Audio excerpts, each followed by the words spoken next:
Hello, everyone. Welcome to New Gen Politics. A scandal has erupted in Canada after a public school board in Mississauga, Ontario has implemented a new weeding out process for the selection of books they offer in their high school library. The school board implemented a policy where any books published after 2008 were allowed and any published prior were to be removed immediately. It's estimated more than 50% of the school's library books have been removed. Students were told by staff that, quote, if the shelves look emptier right now, it's because we have removed all books published prior to 2008. In regards to this policy, Ontario Education Minister Stephen Lecce, quote, Ontario is committed to ensuring that the addition of new books better reflects the rich diversity of our communities. So this is just a ridiculous policy. It's saying that only books made in the last 15 years are allowed in their libraries. It's crazy. They probably removed thousands of books, traditional literature, the classics, informational books, all for the fact that they don't represent modern day diversity.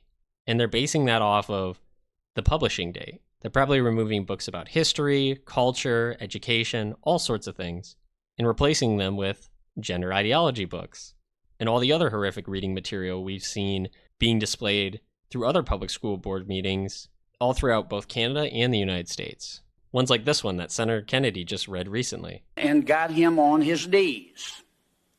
And I began to from behind. I and kissed him while he.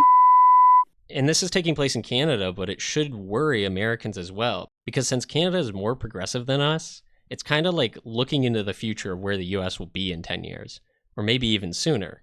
The policies that they implement today are the policies of our tomorrow. And we've been able to see that pretty clearly. And so when the liberals are coming at the conservatives and saying, you want to ban books? Look at this.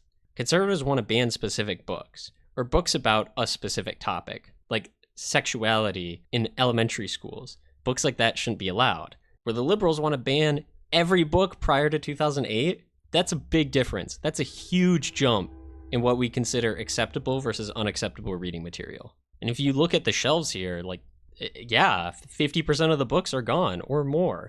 You can see that very clearly.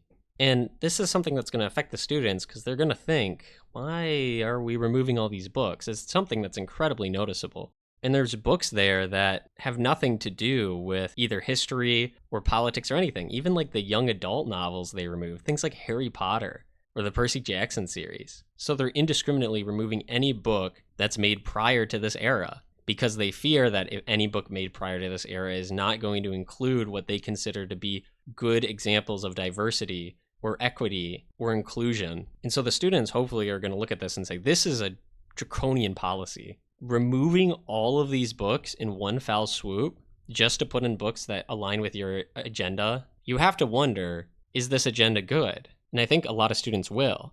They'll say, why are you removing books that have nothing to do with politics or policies? It's not like you're getting rid of a human anatomy book from the 1850s that's outdated, and every school has these weeding out processes for books. If they're too old, they're worn, they're actually just totally outdated. And I mean outdated in the sense like several decades old in terms of like a book on current politics or something like that. I can understand an argument for that.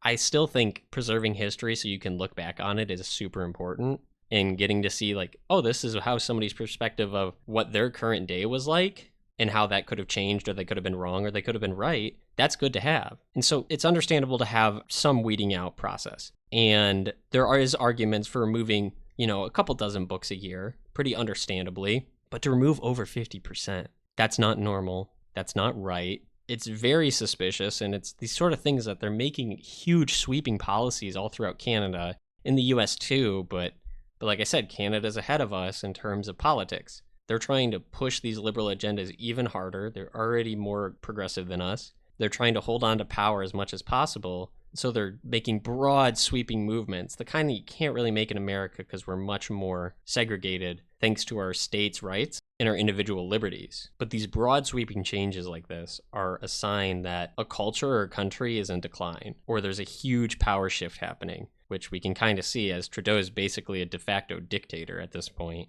And Canada is becoming less and less free by the day. And this just goes to show, remove anything that questions the current regime. Any information that we find to be unpalatable to our current modern sensibilities should be removed. You can't even read something for the intended purpose of thinking we should not behave in this way that they did in the past. No mention of the past, because the past brings controversial ideals and can instill in someone a thought process that's contrary to the way we want them to think. I think this sends a clearer message than just the books they want to remove, but it represents the speech they want to ban.